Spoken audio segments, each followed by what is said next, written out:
Hello friends, എല്ലാവർക്കും നമസ്കാരം. നിങ്ങളേവരും കാത്തിരിക്കുന്ന അലീനയുടെ ഇനി വരാനിരിക്കുന്നത്, അതായത് അപ്കമിങ് വിശേഷങ്ങളിലേക്കാട്ടോ ഞാൻ കിടക്കുന്നത്. അപ്പൊ അതിനു മുമ്പായിട്ട് ആരെങ്കിലും നമ്മുടെ ഈ ചാനൽ ആദ്യമായിട്ട് കാണുന്നുണ്ടെങ്കിൽ ഒന്ന് സബ്സ്ക്രൈബ് ചെയ്ത് വെച്ച് ഒരു ലൈക്ക്, ഒരു ഹൈപ്പ് ഒക്കെ അടിച്ചിട്ട് വീഡിയോ കാണാൻ വേണ്ടി ശ്രമിക്കണം. അപ്പൊ ഞാൻ ബോറടിപ്പിക്കുന്നില്ല, നേരെ വിശേഷത്തിലേക്ക് പോവാണ്. കഴിഞ്ഞ ദിവസം ഇട്ടതിന്റെ ബാലൻസ് കഥയാണ് ഞാൻ പറയാൻ പോകുന്നത്.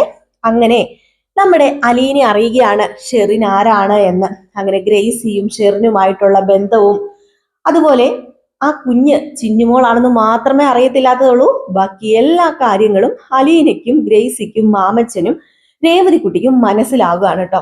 ഏതായാലും ഇനിയിപ്പോ അലീനയെ കൊണ്ടാണ് നമ്മുടെ ഷെറിനെ ഒന്ന് സോപ്പിട്ടെടുത്ത് മെരുക്കിയെടുത്ത് മയക്കിയെടുത്ത് കാര്യങ്ങളൊക്കെ മനസ്സിലാക്കി ഈ ലോകത്തിൽ അവശേഷിക്കുന്ന, അതായത് നമ്മുടെ ഗ്രേസിയുടെയും മാമച്ചന്റെയും മകനിൽ അവശേഷിക്കുന്ന ഒരേ ഒരു തെളിവ് നമ്മുടെ ഷെറിന്റെ കുഞ്ഞു മാത്രമാണ്. ഷെറിനും ഷെറിന്റെ കുഞ്ഞും മാത്രമാണ്.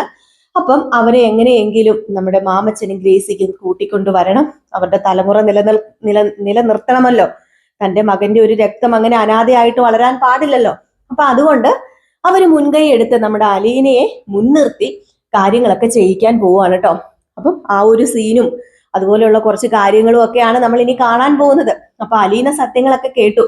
രേവതി പറയുന്നു, അപ്പം ഉറപ്പിച്ചോ, ഔതക്കുട്ടി കൊല്ലംപറമ്പിൽ അത് ഷെറിൻ ചേച്ചിയുടെ അച്ഛനാണ്. അതായത് ഈ പറയുന്ന അലീനയുടെ വല്യപ്പച്ചനാണ് ഷെറിൻ ചേച്ചിയുടെ അച്ഛൻ. അപ്പൊ എല്ലാം ക്ലിയർ ഒക്കെ ആയി. ഏതായാലും ഇനി ഇപ്പൊ നമ്മുടെ അലീന അങ്ങോട്ട് പണി അങ്ങ് തുടങ്ങുകയാണ്. എങ്ങനെയെങ്കിലും ഷെറിനെ ഒന്ന് കാണണം, കണ്ടുമുട്ടണം, സംസാരിക്കണം, ഡീറ്റെയിൽസ് ഒക്കെ അറിയണം. അപ്പൊ അതുകൊണ്ട് വല്യപ്പച്ചനെ അങ്ങ് സോപ്പിടാൻ തീരുമാനിച്ചു. അലീനയെ കൊണ്ട് മാത്രമേ വല്യപ്പച്ചനെ സോപ്പിടാൻ പറ്റത്തുള്ളൂന്നേ. വേറെ ആരെ കൊണ്ടെങ്കിലും സോപ്പിടാൻ പറ്റുമോ? അലീന ആണെങ്കിൽ സോപ്പിട്ട് അങ്ങ് വീഴുകയും ചെയ്യും. സോപ്പിടേണ്ട ആവശ്യമില്ല. അലീന അത്രയ്ക്ക് ഇഷ്ടമാണ് വല്യപ്പച്ചൻ ഔതക്കുട്ടിക്ക്. അങ്ങനെ അലീന ഔതക്കുട്ടിയുടെ മുമ്പിൽ ചെന്നിട്ട്, അതെ വല്യപ്പച്ചൻ എന്തൊരു സാധനം വല്യപ്പച്ച, ഞാൻ വല്യപ്പച്ചനോട് പറഞ്ഞല്ലേ ഒരു ദിവസം എനിക്ക് പുനലൂർക്ക് പോണെന്ന്, അവിടെ എന്ത് ബന്ധുക്കാരൊക്കെ ഇല്ലേ, അവരെയൊക്കെ എനിക്കൊന്ന് കാണണ്ടേ വല്യപ്പച്ച എന്ന് ചോദിച്ചപ്പോഴത്തേക്കും, അത് പിന്നെ മോളെ അത് കുറച്ച് റിസ്ക് ഉള്ള കേസാന്നേ. എന്ത് റിസ്ക് ഉള്ളതാണെങ്കിലും വല്യപ്പച്ച ഈ അലീന മോളൊരു ആഗ്രഹം പറഞ്ഞു കഴിഞ്ഞിട്ടുണ്ടെങ്കിൽ അത് സാധിച്ചു തരില്ലേ ഈ വല്യപ്പച്ചൻ. അത് നീ പറഞ്ഞ ആഗ്രഹം അല്ലാതെ പിന്നെ വേറെ ആര് പറയുന്ന ആഗ്രഹം മോളെ ഞാൻ സാധിച്ചു തരേണ്ടത്. എന്നാ പിന്നെ വല്യപ്പച്ചൻ ഒരു കാര്യം ചെയ്യാം, വല്യപ്പച്ചൻ എന്നെ പുനലൂർക്ക് അവിടെ കൊണ്ടുപോയി എല്ലാരും ഒന്ന് പരിചയപ്പെടുത്ത്. പ്ലീസ് വല്യപ്പച്ച എന്ന് പറഞ്ഞപ്പം, അതിനിപ്പം ഞാൻ വിചാരിച്ചാൽ പറ്റൂന്ന് തോന്നുന്നില്ല. അതിന് നിന്റെ അപ്പം വിചാരിക്കണം. നിന്റെ അപ്പൻ സ്റ്റാൻലി, കൊല്ലംപറമ്പിൽ സ്റ്റാൻലി വിചാരിക്കണം, അല്ലാതെ ഞാൻ വിചാരിച്ചാൽ നടക്കത്തില്ല മോളെ എന്ന് പറഞ്ഞപ്പം, അത് വലിയൊരു ടാസ്ക് ആണ് വല്യപ്പച്ച. അപ്പൊ ഞാൻ എൻ്റെ അപ്പൻ സ്റ്റാൻലിനെ കൊണ്ട് സമ്മതിപ്പിക്കണം അല്ലേ? ഏതായാലും ഞാൻ ഒന്ന് ശ്രമിക്കട്ടെ. ഞാനേ ഒന്ന് സോപ്പ് ഇട്ടേച്ചു അങ്ങ് വരാന്നേന്ന് പറഞ്ഞു. അപ്പോഴത്തേക്കും നമ്മുടെ ഔതക്കുട്ടിച്ചായം പറയുന്നുണ്ട്, സോപ്പ് ഇടുമ്പോ കുറച്ച് പത കൂട്ടണം കേട്ടോ മോളെ. നിന്റെ അപ്പന്റെ സ്വഭാവം നിനക്കറിയാലോ. പതപ്പിക്കുന്ന കാര്യമൊക്കെ ഞാൻ ഏറ്റു വല്യപ്പച്ച. നാളെ നമ്മൾ ഇവിടെ നിന്ന് നേരെ പോകും പുനലൂരിലേക്ക്. അവിടെ ചെന്ന് എനിക്ക് എന്റെ ബന്ധുക്കളെയൊക്കെ കാണാനും പറ്റും. സെറ്റ് വല്യപ്പച്ച എന്ന് പറഞ്ഞ് രണ്ടുപേരും കൂടെ എല്ലാം സെറ്റൊക്കെ ആക്കി വെച്ചിട്ട് നേരെ നമ്മുടെ സ്റ്റാലിന്റെ അടുത്തേക്ക് പോവാണ്. സ്റ്റാലിൻ ആണെങ്കിൽ എന്തോ മെയിലിനോ എന്തൊക്കെയോ കാര്യങ്ങൾക്ക് ഇങ്ങനെ റിപ്ലൈ ഒക്കെ കൊടുത്തോണ്ടിരിക്കോ, തനിക്ക് വന്ന മെയിലൊക്കെ ചെക്ക് ചെയ്തോണ്ടിരിക്കുകയാണ്.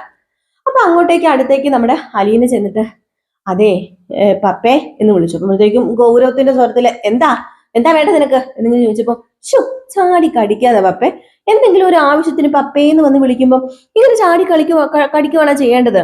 ഇത് എന്തൊരു സ്വഭാവമാ പപ്പേന്ന് ചോദിച്ചപ്പോ, നീ എന്റെ പല സ്വഭാവം അങ്ങ് മാറ്റിയെടുക്കുമല്ലേ, ഈ സ്വഭാവം അങ്ങ് മാറ്റിയെടുക്കാൻ നോക്കുന്നേന്ന് പറഞ്ഞപ്പോ, ഇതല്ല, ഇതിന്റെ അപ്പുറത്തെ സ്വഭാവം മാറ്റിയെടുക്കാനേ എനിക്കറിയാം. അതെ, ഞാനിപ്പോ ഇങ്ങോട്ടേക്ക് വന്ന് വേറൊന്നിനും അല്ല. എന്റെ പപ്പായ്ക്ക് ഇന്ന് എന്താ കഴിക്കാൻ വേണ്ടത്? അതെ, ഇവിടെ പൗലോസ് വന്നല്ലോ, പൗലോസ് എല്ലാം ഉണ്ടാക്കിക്കോളും, നീ ഉണ്ടാക്കണ്ട. ഓഹോ, അപ്പം ചിട്ടവട്ടങ്ങളൊക്കെ മാറ്റാൻ തീരുമാനിച്ചല്ലേ പൗലോസ് വന്നു കഴിഞ്ഞപ്പം? ഈ പൗലോസിനെ ഞാനങ്ങ് പറഞ്ഞു വിടട്ടെ? നീ കൂടുതൽ പൗലോസിനെയും പറഞ്ഞു വിടണ്ട, പഞ്ചസാരയും പറഞ്ഞു വിടണ്ട. ഞാനൊരു കാര്യം പറഞ്ഞേക്കാം, ഞാൻ പറയുന്നത് കേട്ടനുസരിച്ച് ഇവിടെ നിന്നാ മതി. ഇല്ലെങ്കിൽ എന്ത് ചെയ്യും പപ്പ? എന്നെ ഇവിടുന്ന് പറഞ്ഞു വിടുവോ?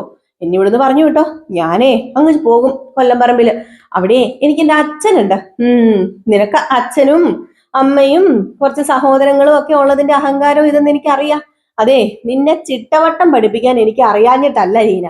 പിന്നെ വേണ്ട, ഇത്രയും നാൾ ഒരു അനാഥാലയത്തിൽ താമസിച്ച കൊച്ചല്ലേ എന്നൊക്കെ ഓർത്തിട്ടോ. ഓഹോ, അത്രയും പരിഗണനയൊക്കെ എനിക്ക് അച്ഛൻ തരുന്നുണ്ടോ? അതിന്റെ ഒന്നും ആവശ്യമില്ലെന്നേ. ഉം എനിക്ക് തോന്നുന്നത് ഇതൊരു കാരാഗ്രഹവും എന്റെ അനാഥാലയമാണ് എനിക്ക് സ്വർഗവും എന്നാ. എനിക്ക് അനാഥാലയം തന്നെയാ എപ്പോഴും ഇഷ്ടം. ഇവിടെ വന്ന് ദേ ഇപ്പം കടിച്ചാ കീറുന്ന ആൾക്കാരുടെ മുമ്പിൽ നിൽക്കുന്നതിലും എത്ര ഭേദമാണെന്നറിയാമോ അനാഥാലയത്തിൽ സ്നേഹമുള്ളവരുടെ അടുത്ത് നിന്ന് സംസാരിക്കുന്നത്. മതി മതി നിർത്ത്. നീ വന്നതിന്റെ കാര്യം എന്താണെന്ന് വെച്ചാ പറ. എനിക്ക് കുറച്ച് വർക്കുകൾ അവശേഷിക്കുന്നുണ്ട്, അതെല്ലാം എനിക്ക് ചെയ്തു തീർക്കാനുണ്ട്. അതുകൊണ്ടാ പറഞ്ഞത്. എന്താണെന്ന് വെച്ചിട്ടുണ്ടെങ്കിൽ പറഞ്ഞിട്ട് പോ എന്ന് പറഞ്ഞപ്പോ അത് പിന്നെ ദേ എനിക്ക് പറയാനുള്ളതേ, ഞാനേ എന്റെ വല്യപ്പച്ചന്റെ കൂടെ അങ്ങ് പുനലൂര് വരെ ഒന്ന് പൊക്കോട്ടെ പ്ലീസ്. വേണ്ടാന്ന് പറയരുത് എന്നും കൂടെ പറഞ്ഞു. അപ്പോഴേക്കും എവിടെ, പുനലൂർക്ക് പോകാനോ? ഓ സമ്മതിക്കില്ല ഞാന്. പുനലൂർക്കൊന്നും പോകേണ്ട ഒരു ആവശ്യമില്ല. അവിടെ നിന്റെ ആരിരുന്നിട്ടാ? അല്ല, അവിടെ എന്റെ ബന്ധുക്കളൊക്കെ ഉണ്ടല്ലോ. അവിടെ പപ്പയുടെ അനിയനുണ്ട്, പപ്പയുടെ പപ്പയുടെ പപ്പയുടെ പെങ്ങളുണ്ട്. അവരെയൊക്കെ എനിക്ക് കാണാലോ. ഓഹോ, അപ്പൊ കഥകളെല്ലാം പറഞ്ഞു തന്നു ഇതിനകം. നിന്നെ ഇങ്ങോട്ടേക്ക് പറഞ്ഞു വിട്ടത് ആരാണെന്ന് എനിക്ക് മനസ്സിലായി മോളെ. നിന്നെ ഇങ്ങോട്ടേക്ക് പറഞ്ഞു വിട്ടത് നിന്റെ വല്യപ്പച്ചനല്ലേ? രണ്ടുപേരും കൂടെ തിളപ്പിച്ചിട്ട വെള്ളമേ അതങ്ങ് വാങ്ങി വെച്ചേരെ. അതൊരിക്കലും ഈ സ്റ്റാൻലിയുടെ അടുത്ത് ഉതകത്തില്ല. അതുകൊണ്ട് മര്യാദയ്ക്ക് മോള് പോയി എന്തെങ്കിലും പണിയുണ്ടോ ചെയ്യാൻ നോക്ക.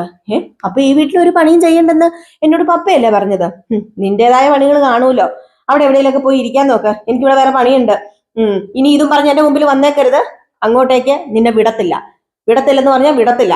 ഏതായാലും പിന്നെ നമ്മുടെ അലീനെ ചോദിക്കാൻ നിന്നില്ല. സോപ്പൊക്കെ ഇട്ട് പതപ്പിച്ചിട്ട് വന്നതായിരുന്നു. ഏതായാലും എന്തു പറ്റി, നമ്മുടെ സ്റ്റാൻലി അമ്പിലും വില്ലിനും അടുക്കുന്നില്ല. നേരെ ഔതക്കുട്ടിയുടെ അടുത്തേക്ക് ചെന്നു. വല്യപ്പച്ച ഏറ്റില്ല വല്യപ്പച്ചാന്ന് പറഞ്ഞു. അപ്പോഴത്തേക്കും നമ്മുടെ ഔതക്കുട്ടി പറഞ്ഞു, ഏറ്റില്ലേ മോളെ എന്ന് ചോദിച്ചപ്പോ ഇല്ലെന്നേ. എന്തൊരു വർക്കച്ചക്കാരനാ വല്യപ്പച്ചന്റെ മോന്. ഇതുപോലെ ഒന്നത്തിന് എവിടെന്നാ കിട്ടിയത്? അയ്യോ, എങ്ങനെ ഇത്ര നാളും വളർത്തിയെടുത്തു എന്നൊക്കെ ചോദിച്ചു കഴിഞ്ഞപ്പോഴത്തേക്കും പാവന്നേ, മനസ്സ് വെറു ശുദ്ധമാ. അതുകൊണ്ടല്ലേ മോളെ നിന്നെ കൂട്ടിക്കൊണ്ട് വന്നത്. മനസ്സ് വെറു ശുദ്ധമായിട്ട് കാര്യമുണ്ടോ? അതേ, ഞാനൊരു കാര്യം പറയട്ടെ. സ്നേഹം പ്രകടിപ്പിക്കാനുള്ളതാ. ആ സ്നേഹം പ്രകടിപ്പിക്കുകയല്ലേ ചെയ്യേണ്ടത്. അല്ലാതെ അത് മനസ്സിൽ ഒതുക്കി വെച്ചു മസിലും കയറ്റി പിടിച്ച് പെരുത്ത് വീർത്ത് നടന്നു കഴിഞ്ഞിട്ടുണ്ടെങ്കിൽ എന്ത് കിട്ടും? ഒരു കോപ്പും കിട്ടാൻ പോകുന്നില്ല. ഈ അലീനയുടെ പോളിസി വേറെയാ. സ്നേഹം പ്രകടിപ്പിക്കുക തന്നെ ചെയ്യണം. അപ്പോഴത്തേക്കും നമ്മുടെ വല്യപ്പച്ചൻ ചോദിച്ചല്ല മോളെ, നിനക്ക് വിഷമമായോ? നിന്റെ പപ്പ നിന്നെ കൊണ്ടു നമ്മുടെ തറവാട്ടിലേക്ക് കൊണ്ടുപോരാൻ സമ്മതിക്കാത്തത് കൊണ്ട് എനിക്ക് വിഷമമായോന്ന് ചോദിക്കുമ്പോ, വിഷമമായോന്ന് ചോദിച്ചാൽ വിഷമമുണ്ട്. എന്ത് ചെയ്യാനാ, ബന്ധുക്കളും സ്വന്തുക്കളും ഒക്കെ ഉണ്ടെന്ന് പറയല്ലാതെ ആരെയും കാണാനുള്ളൊരു യോഗമേ ഈ അലീനയ്ക്ക് ഇല്ലായിരിക്കും. എന്ത് ചെയ്യാനാ, എനിക്ക് ദൈവം തലേ വിധിച്ചേക്കുന്നത് ഇങ്ങനെ ആയിരിക്കും എന്നൊക്കെ പറഞ്ഞ് ഭയങ്കര സങ്കടത്തോടു കൂടി ഇങ്ങനെ നിന്ന് സംസാരിക്കുക നമ്മുടെ അലീന. വല്യപ്പച്ചന് സഹിക്കുന്നില്ല കേട്ടോ. നമ്മുടെ അലീന ഇങ്ങനെയൊക്കെ പറഞ്ഞപ്പോഴത്തേക്കും വല്യപ്പച്ച അവൻ ഇന്ന് ഞാൻ കാണിച്ചു കൊടുക്കുന്നുണ്ട്. പുനലൂർക്ക് അലീനയെ കൊണ്ടുപോയി എന്താ സംഭവിക്കുക എനിക്കറിയണമല്ലോ. ഇന്ന് ഞാൻ കാണിച്ചു കൊടുക്കുന്നുണ്ട് എന്ന് പറഞ്ഞിട്ട് എന്ത് ചെയ്തു, നേരെ നമ്മുടെ ഔതക്കുട്ടി ചായ സ്റ്റാലിയുടെ അടുത്തേക്ക് ചെന്നു. നീ ആരാടാന്ന് ചോദിച്ചു. എന്താ അപ്പച്ച ഇപ്പൊ ഇങ്ങനെയൊക്കെ പറയുന്നത്? ഞാന് അപ്പച്ചന്റെ മോൻ, കൊല്ലംപറമ്പിൽ ഔതക്കുട്ടിയുടെ മോൻ, മൂത്ത മോൻ സ്റ്റാൻലി. ലാലിച്ചൻ നിങ്ങളൊക്കെ വിളിക്കുന്ന അറിയത്തില്ലേ എന്ന് ഇങ്ങനെ ചോദിച്ചു. അപ്പോഴത്തേക്കും സ്റ്റാൻലി അറിയാം, എനിക്കറിയാം. അവളെ പുനലൂർക്ക് വന്നാൽ എന്താടാ സംഭവിക്കാൻ പോകുന്നത്? നീ കൂടുതൽ വാചകമൊന്നും അടിക്കണ്ട. അവള് പുനലൂർക്ക് വന്നാൽ എന്താ കുഴപ്പമിരിക്കുന്നതെന്ന് ചോദിച്ചപ്പം അത് പിന്നെ അപ്പച്ച വേറൊന്നും കൊണ്ടും അല്ല. അവിടെ അവരും ഇവരും ഒക്കെ ഇട്ട് അവളെ കുത്തും. അങ്ങനെ കുത്തി കഴിഞ്ഞിട്ടുണ്ടെ ശരിയാവോ? പിന്നെ ആരവളെ കുത്തും? സ്റ്റാൻലിയുടെ മോളാന്ന് പറയുമ്പോഴേ അവിടെ ഉള്ളവര് വിറച്ചു നിൽക്കും. അല്ലാതെ ആരും അവളെ കുത്താനോ പിടിക്കാനോ വരില്ല. ഇല്ല വല്യപ്പച്ചല്ല, സോറി അപ്പച്ച, അവളുടെ മനസ്സാണെങ്കിലും ഒന്ന് വേദനിച്ചാൽ ഒന്ന് ഓർത്തു നോക്കിയേ. അവരുടെ വായിൽ നിന്ന് ചിലപ്പം എന്തെങ്കിലും ഇഷ്ടമില്ലാത്ത വാക്കുകളൊക്കെ അവര് പറയും. അപ്പം ഒന്ന് ഓർത്തു നോക്കി, അവളുടെ മനസ്സ് വേദനിക്കില്ലേ? വെറുതെ എന്തിനാ അവളുടെ മനസ്സ് വേദനിപ്പിക്കുന്നത്? അതുകൊണ്ടാ ഞാൻ പറഞ്ഞത് എന്ന് പറഞ്ഞപ്പോ, ഓഹോ അതുകൊണ്ടാണോ നീ പറഞ്ഞത്? ഏതായാലും എനിക്ക് എന്റെ കൊച്ചുമോളെ കൊണ്ടുപോകാനുള്ള അവകാശവും അധികാരവും ഉണ്ട്. എനിക്ക് കൊണ്ടുപോയേ പറ്റൂ. ഞാൻ അവിടെ കൊണ്ടുപോയി ഇതെന്റെ സ്റ്റാൻലിയുടെ മകളാന്നും പറഞ്ഞ് എല്ലാവരെയും കാണിച്ച് എല്ലാവരെയും എനിക്ക് പരിചയപ്പെടുത്തിയേ പറ്റൂ. ഞാൻ കൊണ്ടുപോയിരിക്കും. നീ എത്ര കർക്കശക്കാരനാണെങ്കിലും നീ എന്ത് പറഞ്ഞാലും ഈ കൊട്ടാരമറ്റത്തിൽ ഔതക്കുട്ടിയെ പറയുന്നത് ഞാൻ എന്റെ കൊച്ചുമോളെ കൊണ്ടുപോകുന്നു പറഞ്ഞു. അങ്ങനെ നമ്മുടെ ഔതക്കുട്ടിയുടെയും അലീനയുടെയും വാശിക്കൊക്കെ ലാസ്റ്റ് നമ്മുടെ സ്റ്റാൻലിക്ക് ലാലിച്ചന് ഒതുങ്ങി കൊടുക്കേണ്ടി, വഴി മാറി കൊടുക്കേണ്ടി വരികയാണ്. അങ്ങനെ നമ്മുടെ സ്റ്റാൻലിയും ഒരു തീരുമാനം എടുക്കുകയാണ്. ഏതായാലും പോവല്ലേ അങ്ങോട്ടേക്ക്, എന്റെ മോളെ ഞാൻ ഒറ്റയ്ക്ക് വിടുന്നില്ല, ഞാനും വരാം. എത്ര വർഷമായി ഞാനും വന്നിട്ട് കുറെ വർഷമായല്ലോ, ഞാനും വരാം, ഞാനും പുനലൂർക്ക് എന്റെ മോളെ കൊണ്ട് ഞാനും വരാന്ന്. അപ്പം പറഞ്ഞു നീയും പോരെ, നിന്നോട് ആരാ പറഞ്ഞ പോരണ്ടെന്ന്, നീയും പോരെ, പക്ഷെ എനിക്ക് എന്റെ കൊച്ചുമോളെ കൊണ്ടുപോയേ പറ്റത്തുള്ളൂ പറഞ്ഞു. അങ്ങനെ അലീനയ്ക്ക് സന്തോഷമായി, കുട്ടിച്ചായനും സന്തോഷമായി. അലീനയുടെ ഉള്ളിന്റെ ഉള്ളിൽ ഒരു പേടിയുണ്ട്. അപ്പൊ അലീന പോകാനുള്ള തയ്യാറെടുപ്പിൽ ഒരുങ്ങിക്കൊണ്ടിരിക്കുമ്പോഴേ നമ്മുടെ അലീന ചോദിക്കുന്നുണ്ട്, അല്ല വല്യപ്പച്ച, അങ്ങോട്ടേക്ക് ഞാൻ ചെല്ലുന്നതേ അവർക്കൊക്കെ ഇഷ്ടാവോ? ഞാൻ എടുത്തു ചാടി എടുക്കുന്ന ഒരു തീരുമാനമായി പോയോ ഇത്? എനിക്കെല്ലാവരെയും കാണണം എന്നൊക്കെ ആഗ്രഹമുണ്ട്, പക്ഷെ അവർക്കൊക്കെ എന്നെ ഇഷ്ടാവോ ഇല്ലയോ എന്നൊന്നും എനിക്ക് അറിയില്ലല്ലോ വല്യപ്പച്ച എന്ന് പറഞ്ഞപ്പോഴത്തേക്കും, മോള് ഒരു കാര്യം കൊണ്ട് വിഷമിക്കണ്ട, അവിടെ ഉള്ളവർക്ക് നിന്നെ ഇഷ്ടാവുമെന്നോ? ഒറ്റ നോട്ടത്തിൽ നിന്നെ ആർക്കാടി മോളെ ഇഷ്ടാവാത്തത്? നീ സംസാരിക്കുകയും കൂടെ ചെയ്തു കഴിഞ്ഞിട്ടുണ്ടെങ്കിൽ പിന്നെ അവിടെ ഫ്ലാറ്റ് എല്ലാവരും ഇഷ്ടപ്പെടും. മോള് വിഷമിക്കൊന്നും വേണ്ട, എല്ലാവർക്കും നിന്നെ ഇഷ്ടമാകും. പിന്നെ നീ സ്റ്റാൻലിയുടെ മോളല്ലേ, ആരും നിന്നെ ഒന്നും ചെയ്യാൻ വരത്തില്ല. അതിന് കുറച്ചേ പുളിക്കും. സ്റ്റാൻലി എന്ന് കേൾക്കുമ്പോഴത്തേക്കും അവിടെ ഉള്ളവരുടെ മുട്ട് കൂട്ടിയിടിക്കും. പിന്നല്ലേ, അതുകൊണ്ട് മോള് പേടിക്കൊന്നും വേണ്ട, മോള് ധൈര്യമായിട്ട് ഒരുക്കിക്കോളാൻ പറഞ്ഞു. അങ്ങനെ നമ്മുടെ സ്റ്റാൻലി തന്നെ അലീനയ്ക്ക് ഒരു അടിപൊളി ചുരിദാറൊക്കെ എടുത്തു കൊടുത്തു. എന്നിട്ട് നമ്മുടെ അലീന അവിടുത്തെ ആഭരണങ്ങളൊന്നും ഇടാറില്ല കേട്ടോ, കൊടുത്തേക്കുന്ന ആഭരണങ്ങളൊന്നും ഇടാറില്ല. പക്ഷെ ഇപ്പൊ നമ്മുടെ സ്റ്റാൻലി എന്ത് ചെയ്തു, ഇത് നീ ഇടണം, ഇത് ഇട്ടുകൊണ്ട് വേണം പുനലൂർക്ക് വരാനെന്ന് പറഞ്ഞ് നമ്മുടെ സ്റ്റാൻലി ഒരു മാലയും വളയും ഒക്കെ, ഒരു ചെറിയൊരു നെക്ലേസ് പോലത്തെ മാലയൊക്കെ എടുത്ത് നമ്മുടെ അലീനയ്ക്ക് കൊടുത്തിട്ട് ഇതിട്ട് ഇറങ്ങാൻ പറഞ്ഞു. അങ്ങനെ അലീന ആ സ്വർണ്ണാഭരണങ്ങളൊക്കെ ഇട്ടാണ് നേരെ നമ്മുടെ കൊട്ടാരം മറ്റത്തിൽ വീട്ടിലേക്ക് ആദ്യമായിട്ട് ചെന്നിറങ്ങുന്നത്. അങ്ങനെ ഇവിടെ നിന്ന് കൊളുത്തുപുഴയിൽ നിന്ന് പുറപ്പെട്ടു. ഒത്തിരി വലിയ ദൂരമൊന്നുമില്ല, ഒരു അരമണിക്കൂർ ഇരുന്ന് കഴിഞ്ഞിട്ടുണ്ടെങ്കിൽ 3/4 മണിക്കൂർ ഇരുന്ന് കഴിഞ്ഞാൽ കൊളുത്തുപുഴയിൽ എത്തും. പുനലൂരിൽ നിന്ന് കൊളുത്തുപുഴയിലേക്ക് പെട്ടെന്ന് എത്തും. അപ്പൊ അങ്ങനെ അവര് ഡ്രൈവ് ചെയ്തു. ഡ്രൈവർ ബൈജു ഉണ്ട്, സ്റ്റാൻലി ഉണ്ട്, കുട്ടിയുണ്ട്, അതിനോടൊപ്പം നമ്മുടെ വല്യപ്പച്ചനും ഉണ്ട്. ഇവര് കൊട്ടാരം മറ്റത്തിൽ വീട്ടിൽ ചെന്ന് കാലുകുത്തുകയാണ്. അങ്ങനെ കൊട്ടാരം മറ്റത്തിൽ വീട്ടിൽ ചെന്ന് ഇറങ്ങി നമ്മുടെ സ്റ്റാൻലി ആ വീട്ടിൽ കാലുകുത്തിയിട്ട് വർഷം 10-12 കൊല്ലം ആകുന്നു. അവിടെ നിന്ന് ഇറങ്ങിയിട്ട് നമ്മുടെ സ്റ്റാൻലി അങ്ങോട്ടേക്ക് ചെന്നിട്ടില്ല. സത്യം പറഞ്ഞാൽ അലീനേക്കാളും എക്സൈറ്റ്മെന്റ് ഇപ്പൊ സ്റ്റാൻലിക്കാണ്. സ്റ്റാൻലി അവിടെ ചെന്ന് കാലുകുത്തിയതും ചുറ്റുപാടും ഒക്കെ ഒന്ന് നോക്കുന്നു. താൻ ഓടിക്കളിച്ച വീട്, താൻ അപ്പച്ചന്റെ കൈ പിടിച്ച് നടന്ന് മറ്റേ മാവിലും പ്ലാവിലും ഒക്കെ കല്ലൊക്കെ എറിഞ്ഞ് ഓടിക്കളിച്ച് മുട്ടൊക്കെ മുറിഞ്ഞ് വീണ് തന്റെ അമ്മച്ചി തന്നെ കൈ പിടിച്ചുകൊണ്ട് നടന്ന ആ ഒരു മുറ്റവും പറമ്പും പ്ലാവും മാവും അതുപോലെ പല പല മരങ്ങളും ഒക്കെ ഓർമ്മയിൽ ഇങ്ങനെ അങ്ങോട്ടും ഇങ്ങോട്ടും ഓർമ്മയിൽ ഇങ്ങനെ കടന്നു പോകുന്നു നമ്മുടെ സ്റ്റാൻലിയുടെ. അതാണ് ഞാൻ പറഞ്ഞത്, അലീനേക്കാളും ഒരു എക്സൈറ്റ്മെന്റ് ഇപ്പം സ്റ്റാൻലിക്കാണുള്ളത്. അങ്ങനെ ഔതക്കുട്ടിച്ചായൻ കയറി ചെന്നു. ഔതക്കുട്ടിച്ചായൻ കയറി ചെന്ന് ഗോളുമ്പൽ അടിച്ചലും നമ്മുടെ ഔതക്കുട്ടിച്ചായന്റെ മരുമകളാണ് ഇറങ്ങി വരുന്നത്. മരുമകള് ഇറങ്ങി വന്ന് വാതില് തുറക്കുന്നു.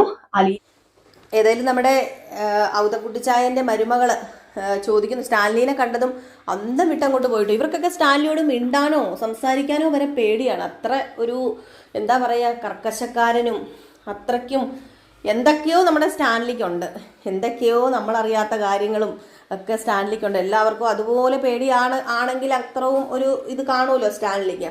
ഏതായാലും അലീനയോട് വലിയ കാര്യമായിട്ടൊന്നും അവിടെ ആരും മിണ്ടുന്നോ സംസാരിക്കുന്നോ ഒന്നുമില്ല. പക്ഷേ നമ്മുടെ അലീനയോട് ഒന്നും മിണ്ടിക്കഴിഞ്ഞാൽ മിണ്ടാതിരിക്കത്തില്ലല്ലോ അല്ലേ. അപ്പം കാത്തിരുന്ന് തന്നെ കാണാം എന്തൊക്കെയാ സംഭവിക്കാൻ പോകുന്നതെന്ന്. കിടിലൻ എപ്പിസോഡുകളുമായിട്ട് നമ്മൾ എന്നും വരുന്നില്ല കേട്ടോ, ഒന്നിടവിട്ട ദിവസങ്ങളിൽ നമ്മൾ നമ്മുടെ ചാനലിൽ കൊണ്ടുവരാറുണ്ട്. വരാനിരിക്കുന്ന വിശേഷമാണിത്. ഇനി വരാനിരിക്കുന്ന വിശേഷം എന്ന് പറഞ്ഞാൽ ചിലപ്പോൾ 1 മാസമൊക്കെ എടുക്കും. നമ്മൾ അത്രയും മുന്നോട്ടേക്ക് വന്നിട്ടുണ്ട്. കണ്ടിന്യൂസ്ലി കാണുന്നവർക്ക് അറിയായിരിക്കാം. നമ്മൾ പറയുന്ന ഈ കഥ നിങ്ങൾക്ക് വിശ്വസിക്കാവുന്ന കഥയാണ്, ഒരിക്കലും കള്ളത്തരമല്ല. നമ്മൾ നോവലിൻ്റെ ബേസിലാണ് ഈ കഥ പറയുന്നത്. നിങ്ങൾക്ക് തീർച്ചയായിട്ടും ഈ കഥ വിശ്വസിക്കാം. അതായത് ഇതിനു മുമ്പ് ഇട്ട കഥകളൊക്കെ ഇപ്പം വന്നു കഴിഞ്ഞിരിക്കുന്നു. അപ്പം നിങ്ങൾക്ക് അറിയാതിരിക്കാം നമ്മൾ ഈ ഒരു കഥ ചെയ്യുന്നത് അത്രയ്ക്ക് ജെനുവിനായിട്ട് തന്നെയാണ് കേട്ടോ. നോവലിൻ്റെ അതേ രീതിയിൽ തന്നെയാണ് നമ്മൾ കഥ ചെയ്യുന്നത്. അപ്പം എല്ലാവരും സപ്പോർട്ട് ചെയ്യുക. നമ്മുടെ ചാനൽ ഇഷ്ടപ്പെടുവാണെങ്കിൽ ലൈക്ക് ചെയ്യുക, ഹൈപ്പ് ചെയ്യുക. നമുക്ക് കണ്ടിന്യൂസ്ലി നിങ്ങൾക്ക് ഇത് കാണാൻ ആഗ്രഹം ഉണ്ടെങ്കിൽ ഒന്ന് സബ്സ്ക്രൈബ് ചെയ്ത് വെച്ച് തൊട്ടടുത്തുള്ള ബെല്ലൈക്കൺ ഒന്ന് എനേബിൾ ചെയ്യുകയാണെങ്കിൽ നമ്മളിടുന്ന വീഡിയോയുടെ നോട്ടിഫിക്കേഷൻ നിങ്ങളുടെ ഫോണിൽ അപ്പോൾ തന്നെ എത്തും. നിങ്ങൾക്ക് അപ്പോൾ തന്നെ നമ്മുടെ വീഡിയോസും കയറി കാണാം കേട്ടോ. അപ്പോൾ ലൈക്ക് ചെയ്യാനും ഹൈപ്പ് ചെയ്യാനും മറക്കരുത്. ഫേസ്ബുക്കിലാണ് കാണുന്നതെങ്കിൽ ഫോളോ ചെയ്യാനും മറക്കരുത്. അപ്പോൾ എല്ലാവർക്കും ടാറ്റ ബൈ ബൈ.